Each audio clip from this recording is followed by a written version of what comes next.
우리가 매주 이렇게 예배를 드리면서 그냥 드리는 것 같지만 사실은 한 주 한 주가 제대로 예배가 드려지면 이 예배를 통하여 우리의 인생과 우리의 삶의 시대의 분기점이 될 수가 있습니다.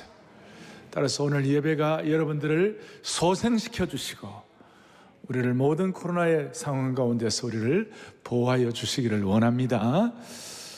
어떤 시인이 지금 현재 코로나에 대해서 이런 얘기를 했어요. 코로나가 뭐냐? 의심병 제조기다. 의심병 제조기다.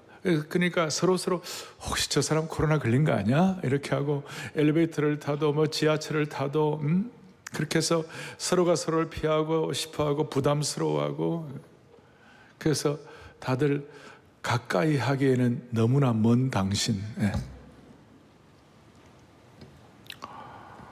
코로나가 우리의 일상생활을 통제하는 상황 같은 이런 일이 벌어졌습니다. 그래서 마음이 위축되는 분들이 많이 있습니다.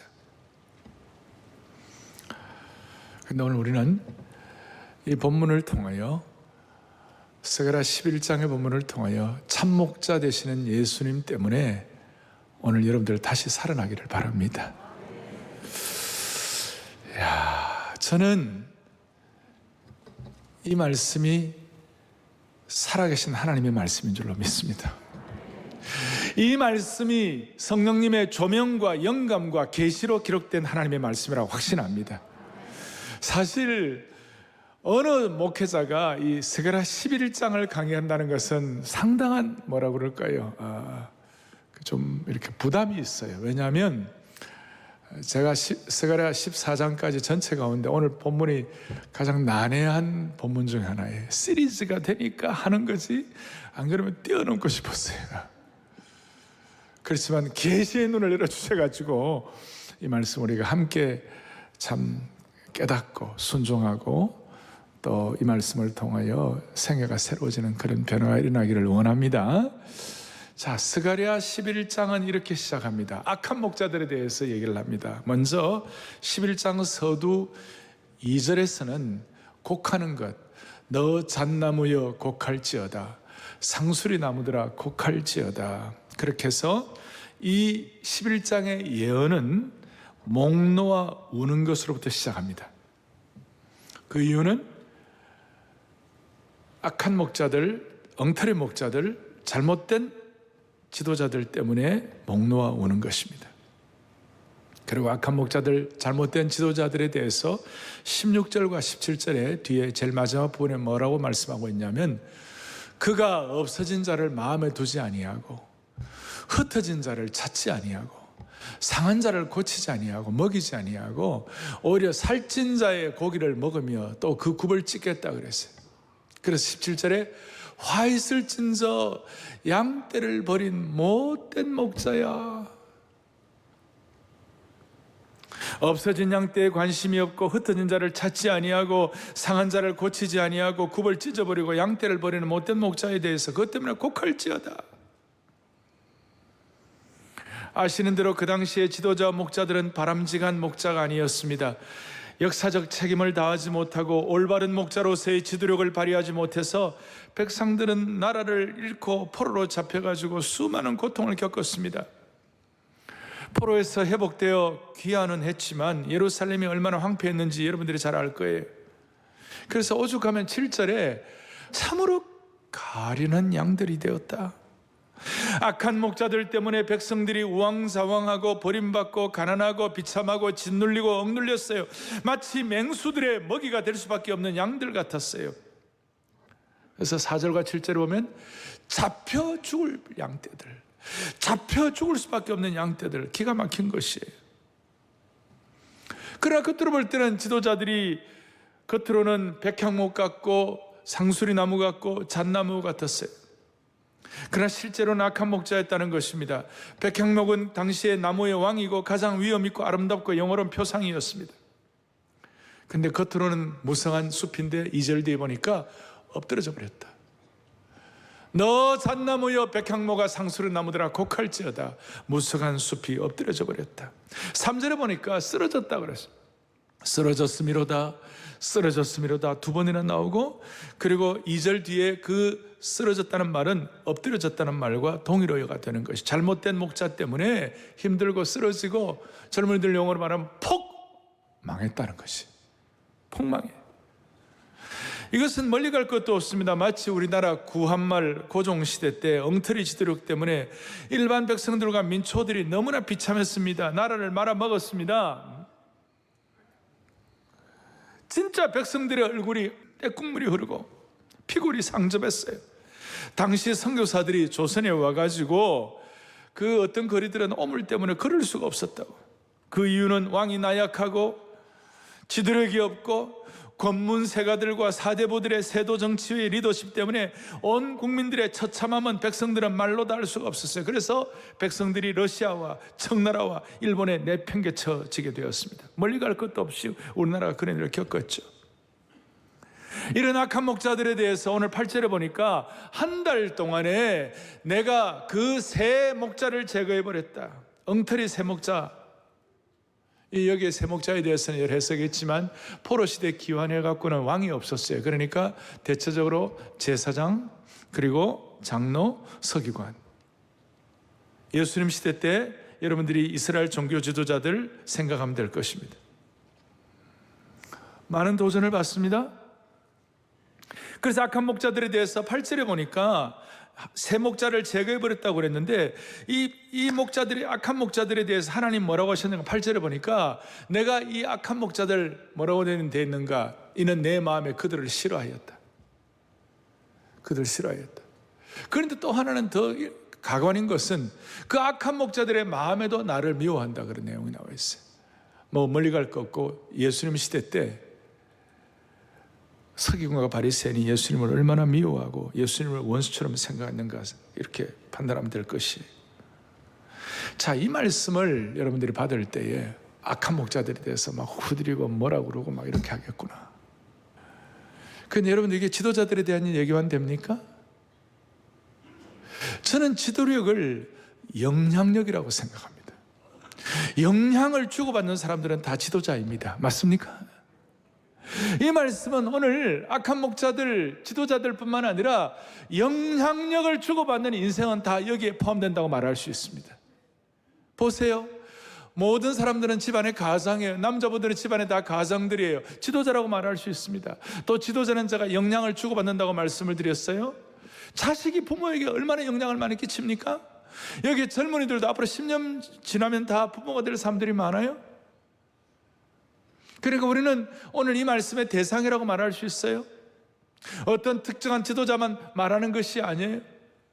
학생들도 얼마 있지 않으면 이제 지도자가 될 수 있고, 학생들은 선생에게 많이 영향을 끼치잖아요.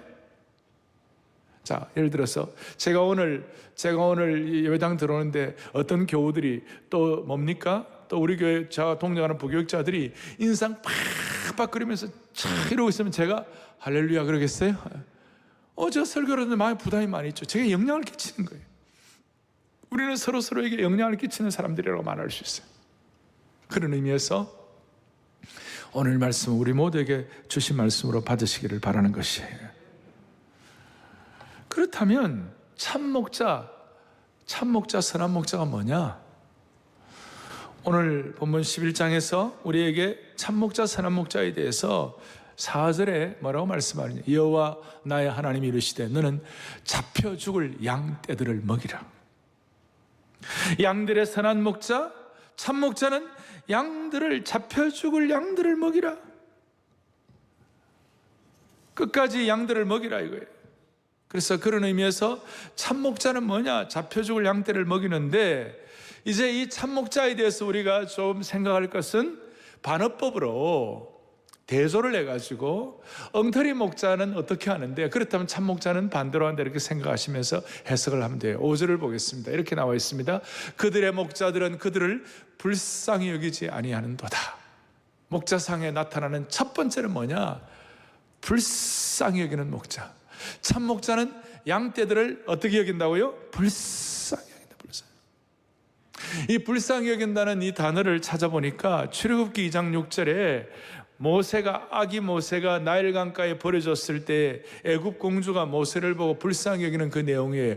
열고 아기를 보니 아기가 우는지라 그가 그를 어떻게 여겼어요? 불쌍히 여겼어. 이는 히브리 사람의 아기로다. 강에 버려져서 부모 없는 그 아기를 보고 불쌍히 여겼다고 그랬어요.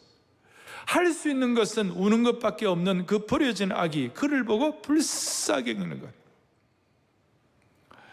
지금 우리는 코로나라는 경랑의 나일강 때문에 세상에 어디로 가고 있을지 불안해하는 성도들이 많아요. 오늘도 불안해하는 성도들 많아요.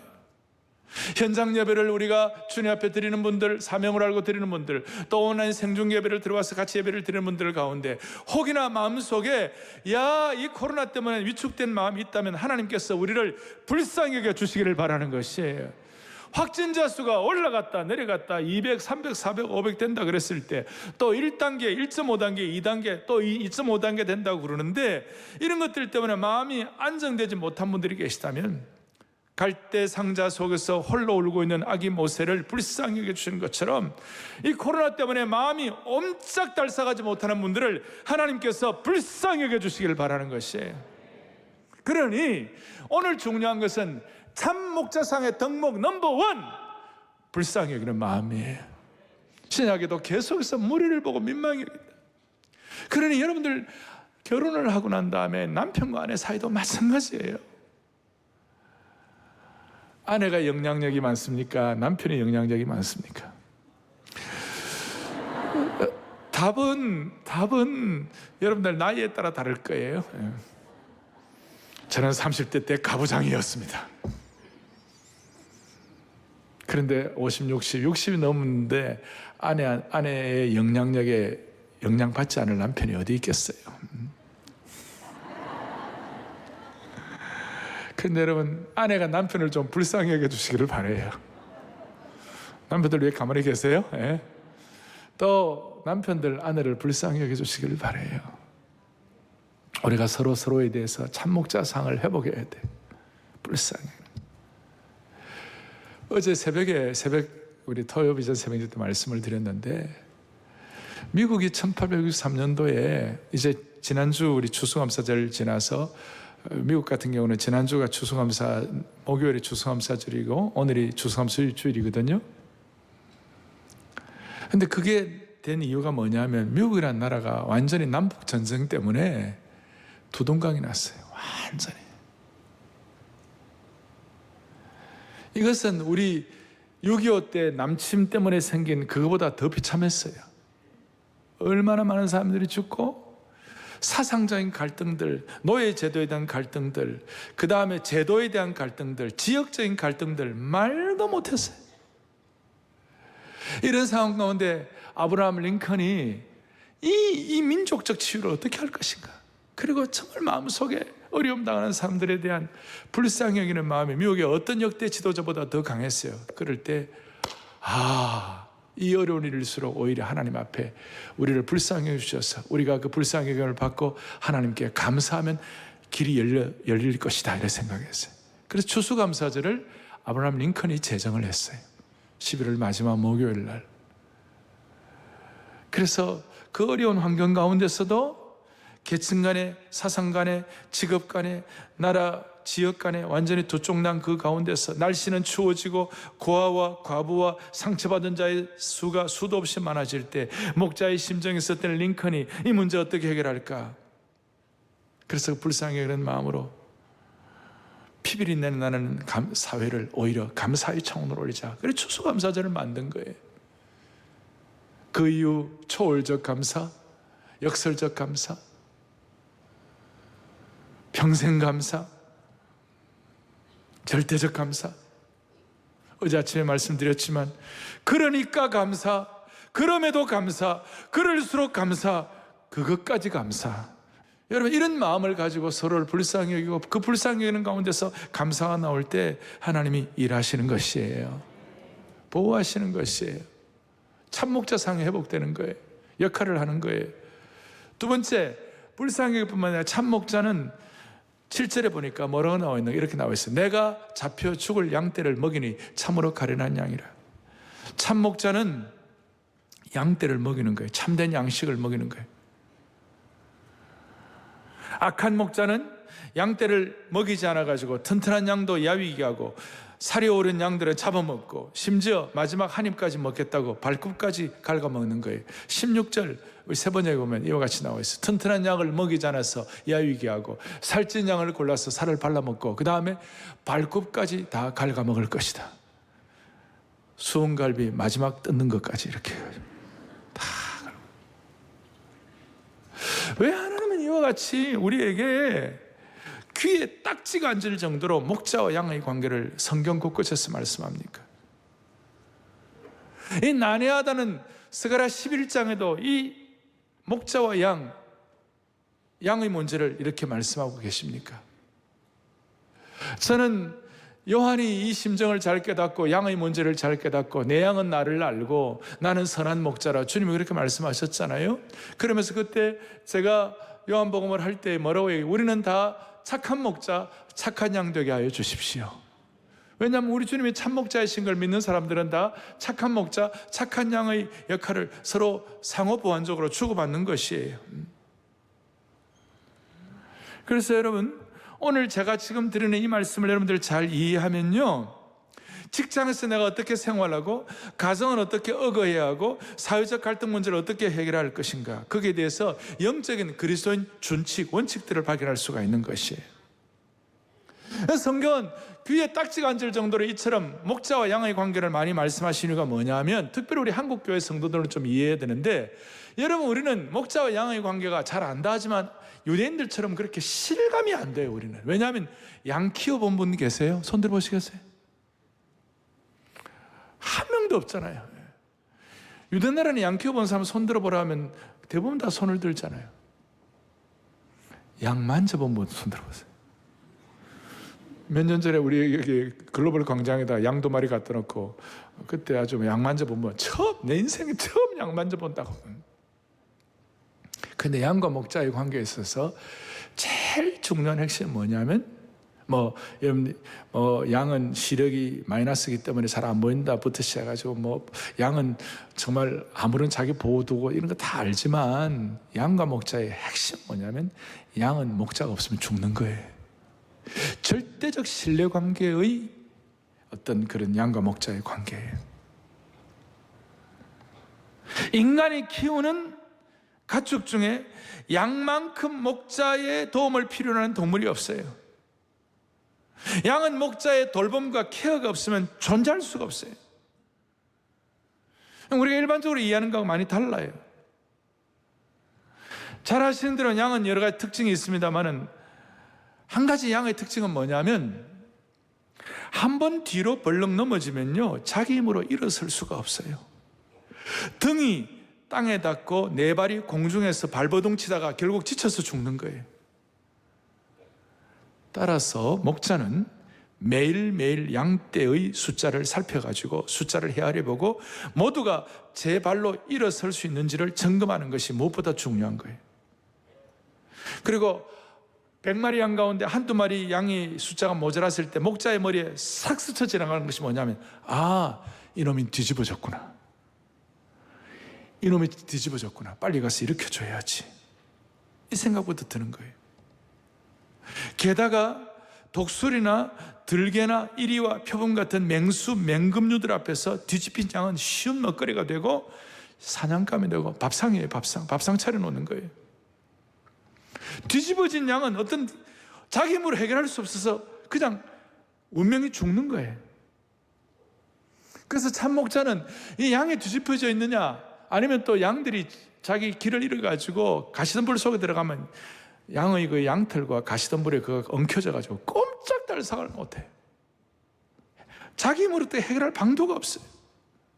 그래서 제가 이 말씀을 준비하다, 그래서 예수님이 99마리의 양들을 두고 잃어버린 한 마리의 양을 찾기 위하여 피 흘려서 참목자 되신 주님께서 끝까지 양을 찾도록 찾는다는 것이 뭐냐면, 끝까지 찾는다는 것이 뭐냐면, 99마리 양은 보니까 제대로 서 있는 거예요. 근데 한 마리 양은 뻔해 뒤집어져 있든지 아니면 가시덤불 속에서 얽혀져 있든지. 그러니까 그 한 마리 양을 위해 주님은 참목자로서 목숨을 걸고 그 양을 위하여 찾아오는 거예요.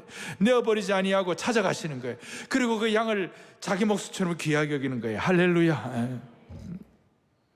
여러분, 이것이 왜 이렇게 중요합니까? 우리 가운데 지금 뒤집어진 양처럼 두 발 네 발 다 들고 하늘을 향하여 어떻게 할 수가 없어가지고 허공을 향하여 발버둥 치고 있는 모습을 갖고 있는 분들이 계시다면, 그걸 올바로 정상화시킬 분은 예수님밖에 없어요. 지금요, 참목자밖에 없어요. 지난주에 제가 답정너, 답은 정해진 너라고 답정녀라고 그랬는데, 오늘은 답전목이에요. 답은 정해져 있는데 목자밖에 없는 것이에요. 한 마리 양을 위하여, 뒤집혀진 양을 위하여 목숨을 거는 참목자는 우리 예수님밖에 없는 것이에요.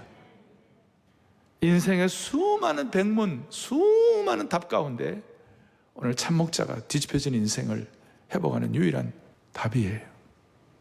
따라서 우리 신약에서는 이 예수님에 대해서, 예수님은 첫째 요한복음에 선한 목자이시다, The Good Shepherd. 나는 선한 목자, 선한 목자는 양들을 위하여 요한복음 10장 11절에 목숨을 버린다고 그랬어요.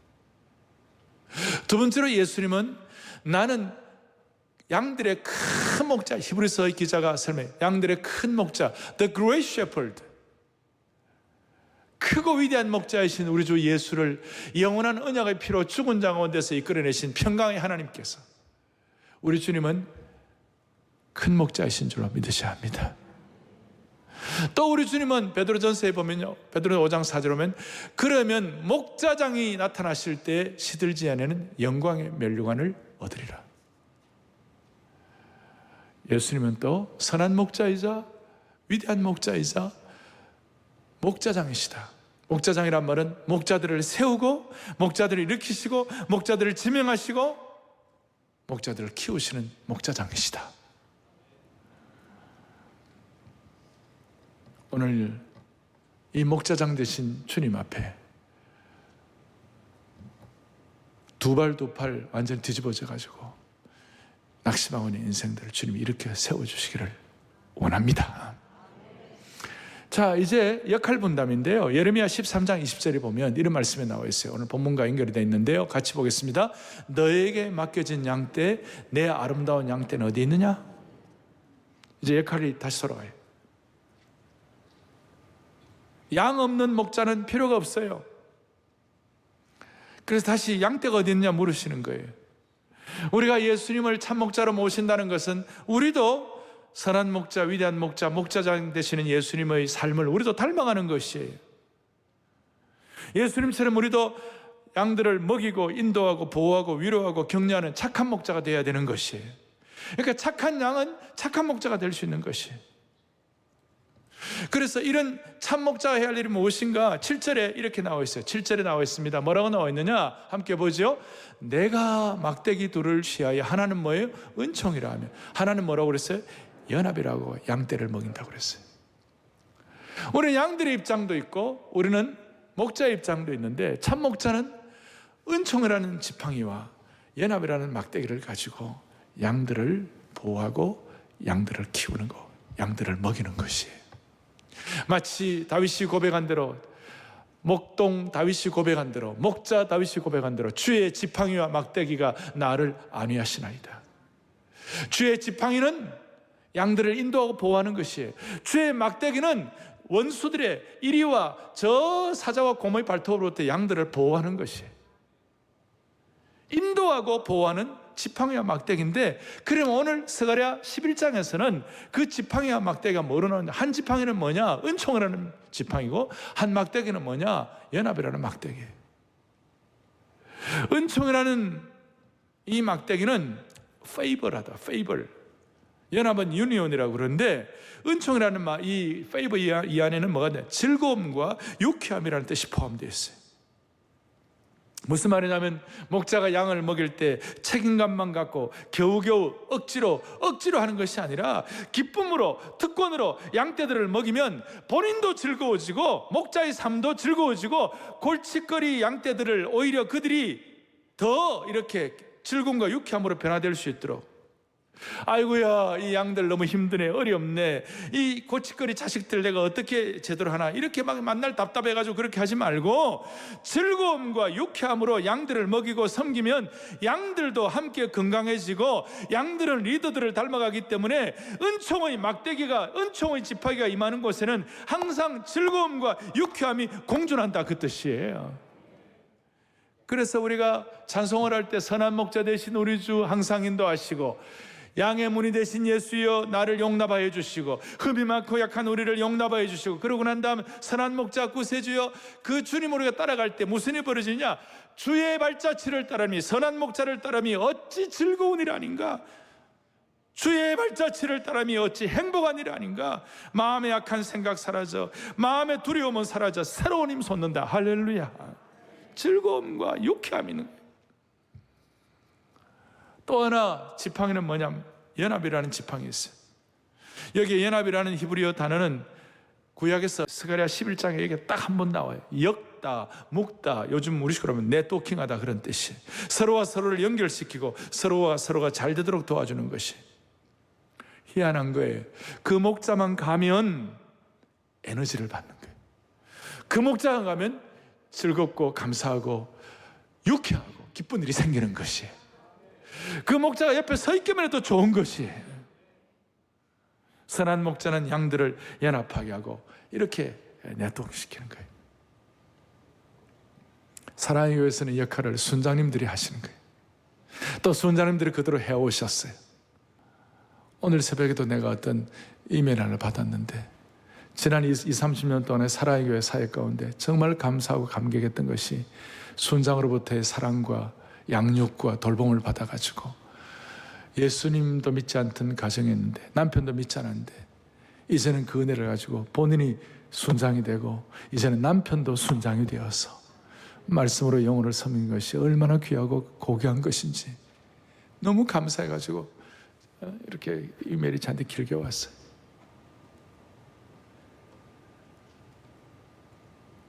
많은 순원들이 우리 순장님은 마치 친정 어머니 같다, 우리 순장님은 마치 언니 같다, 친정 언니 같다. 사랑의 교회 성도들은 순장님들에 대한 감정들이 대부분 다 있어요. 그래요, 안 그래요? 다시요. 그래요, 안 그래요? 대부분 성도들은 순장님들이 선한 목자, 참 목자의 역할을 해준 것 때문에 너무 감사하다. 이것이 한국교회를 떠받치는 튼실한 반석이 되는 것이에요. 그 순장님 때문에 내가 살았다고. 그래서 서로를 세워주고 연합시키는 이 연합의 지팡이를 잘 활용을 해야 되는 것입니다. 선한 목자는 양들이 서로 공동체 안에서 연합할 수 있도록 도와주는 거예요. 영적인 콜라보를 하는 것이. 한 마리의 양도 따로 놀지 않고 서로 연결해가지고 은혜의 사각지대가 없도록, 혼자 있을 때보다도 서로서 격려를 받을 수 있도록. 2주일 전에 우리가 특세를 했을 때, 이런 만약에 특세 이 큰 예배당에 혼자 나와가지고 특세한다면 얼마나 좀 이렇게 고독하겠어요. 근데 그때는 단계가 1단계 예리되어 있으니까 수천 명의 성도들이 본당에 모여가지고 서로 기도하고 서로 연합하고 서로 세워질 때 영적인 거룩한 역동력과 능력과 기쁨이 샘솟은 줄 믿으셔야 되는 것이. 이제 오늘 제일 중요한 것은 세 번째 대지입니다. 우리는 악한 목자에 대해서 했고, 선한 목자가 어떠냐? 선한 목자는 양들을 불쌍히 여기고 양들에게 꼴을 먹이고, 그 다음에 양떼들에게 에너지를 주고 흥하게 하고 연합하게 하고 이렇게 하는 것이 선한 목자인데, 이제 진짜 참 목자 되신 예수 그리스도가 우리에게 선한 목자인데, 그분이 어떠셨나, 예언을 통하여 이 일이 어떻게 우리 가운데 확증이 되게 되었는가, 그걸 말씀을 이제 차근차근 정리를 하겠어요. 유대인들은 이런 목자를 만나지 못해가지고 이렇게 고통을 하니까 마음에 소원을 했어요. 하나님, 우리에게 우리를 불쌍히 여기고 우리를 꼴을 먹여주고 우리를 흥왕케 하고 우리에게 영적 에너지를 주고 연합케 하는 그런 메시아를 허락하여 주십시오. 메시아를 고대하게 되었어요. 그 고대하는 그 마음을 아시고 하나님 유대민족을 불쌍히 여기셔서 오늘 본문에 있는 사람들을 불쌍히 여기셔가지고 12절부터 깜짝 놀랄 정도의 메시아에 대한 예언 성취를 보여줘요. 제가 이걸 읽으면서 가슴이 떨렸어요. 어떻게 이렇게 정확하게 예언이 이루어질 수가 있는가? 예수님 오시기 500여 년 전에 스가랴 선지자를 통하여 들려주시는 그 예언의 말씀이 얼마나 참 정치한가? 정확하고 치밀한가? 12절을 우리 같이 보겠습니다. 12절을 우리 같이 보겠습니다. 그들이 곧 은 30개를 내 품삯을 삼은지라 그랬어요. 이 말씀은 가룟 유다를 통하여 성취된 것을 보여주고 있습니다. 참된 목자요 구원자인 메시아가 오시는데 사람들은 그분을 환영하지 않고 오히려 거절하고 핍박하고 박대하고 은 30에 팔았다는 것입니다. 그리고 여기 은 30에 팔았다는 것은 좀 모욕적인 것이에요. 이것은 은 30은 출애굽기에 보면 출애굽기 21장 32절에 보면 소가 만일 남종이나 여종을 받으면 소 임자가 은 33개를 그 상전에게 주라 그랬어요. 그러니까 소에 바쳐가지고 노예가 죽었는데 그 노예에게 보상하는 것이 은 30이었어요. 예수님에 대한 그걸 이렇게 할 때에 은 30이란 것은 주님은 소에 바친 노예 몸값 정도의 값으로 이렇게 팔린 거예요. 소의 뿔에 받쳐 죽은 노예의 몸값으로 초라한 소액이었어요. 그런데 우리 주님은 그 소액을 우리 모두를 구원하신 모든 인류를 구원하는 영원한 고귀한 그야말로 초라한 몸값을 최고의 위대하고도 영광스러운 값으로 바꿔주신 하나님이신 줄 믿습니다. 그래. 그러니까 세상 사람들이 예수님을 초라하게 은 30으로 한다 하더라도 예수님은 위대한 구원자이세요. 그러니까 이 사실을 우리가 제대로 믿을 때 우리가 사람들의 스펙을 보고 그의 모든 이력을 보고 그렇게 사람을 평가하지만 아니에요. 하나님의 나라는 참목자 되시는 주님을 제대로 알고 그 세계의 눈을 제대로 뜨게 되면 우리의 스펙이나 이력이 중요한 것이 아니라 그리스도의 보혈의 능력과 참목자 되시는 그 하나님의 은혜의 값이 위대한 값이 우리를 살려주시는 것이에요. 그래서 하나님이 우리의 어떤 겉으로 드러난 초라한 몸값으로 평가하지 말고 우리를 살리신 위대한 값으로 세상을 볼 수 있는 눈을 주시기를 바라는 것이에요. 그리고 은 30에 팔린 그 내용을 13절의 말씀을 또박또박 다시 보겠습니다. 여호와께서 내게 이르시되 그들이 나를 헤아린 바 그 삭을 토기장에게 던지라 하시기로 내가 곧 은 30개를 여호와의 전에서 토기장에게 던져버렸다. 여러분 이 내용이 어디서 기억이 안 납니까? 가룟 유다와 그 다음 사건들 여러분 다 기억하시죠? 가룟 유다가 양심에 꺼리껴가지고 은 30을 받았다. 이거 너무 꺼리껴가지고 다시 갖다 줬어요. 나 이거 이제 안 받겠다. 다시 돌려주니까 뭐예요? 제사장들이 안 받는다고. 그럴 때 은 30을 가지고 성전에다 던져버리고 가룟 유다는 자살해버렸어요. 그리고 성전에 떨어진 돈들은 다 성전의 금고에 들어가는데 금고에 그걸 넣지 아니하고 이건 피값이니까 넣을 수 없다. 그래서 나중에 뭘 했냐면 토기장의 밭을 샀어요. 마태복음 27장에 자세하게 나와 있어요. 토기장의 밭을 사가지고 나그네들의 묘지로 삼았습니다. 얼마나 정확한지 말씀이에요. 오늘 이런 말씀의 은혜를 받고 이제 회복이 되면 스가랴 12장 10절에 무슨 내용이 나오느냐면요, 그를 위하여 애통하기를 독자를 위하여 애통하듯 하며 그를 위하여 통곡하기를 장자를 위하여 통곡하듯 하리라. 뭐냐면 참목자 되신 예수 그리스도를 통하여 메시아를 통하여 다시 회복이 되면 여기는 은혜로운 애통.